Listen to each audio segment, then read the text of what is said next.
Vote హక్కుపై ప్రజల్లో అవగాహన కోసం నర్సంపేటలో విద్యార్థులు రోడ్డెక్కారు. గ్రామాలు తిరుగుతూ ఓటు శక్తిని చెబుతూ ప్రత్యేక ప్రచారం చేపట్టారు. నర్సంపేట డివిజన్లోని శివాని పబ్లిక్ స్కూల్ విద్యార్థులు ఓటు హక్కుపై ప్రజల్లో అవగాహన కల్పించే కార్యక్రమాన్ని చేపట్టారు. గ్రామాలుగా తిరుగుతూ ప్రజలతో మాట్లాడి ఓటు హక్కు విలువను తెలియజేశారు.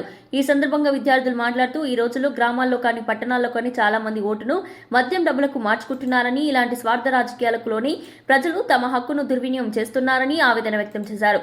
సక్రమంగా ఓటు హక్కును వినియోగిస్తే మంచి నాయకులు వెలుగులోకి వస్తారని, మంచి నాయకులు వస్తే గ్రామాలు మారతాయని, గ్రామాల అభివృద్ధి చెందితే దేశం ముందుకు సాగుతుందని చెప్పారు.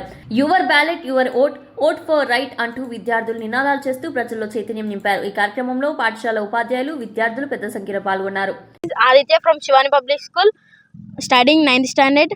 మేము ఈరోజు ఈ కార్యక్రమాన్ని చేపట్టడానికి గల కారణం ఏమిటంటే, ఊళ్ళలో చాలామంది డబ్బుకు మరియు మద్యానికి బానిసయ్యి ఓటు సరైన నాయకుడికి వేయకపోవడం వలన ఈ గ్రామ అభివృద్ధి అనేది వెనుకబడుతుంది. కాబట్టి అనేది చేపట్టడం జరిగింది.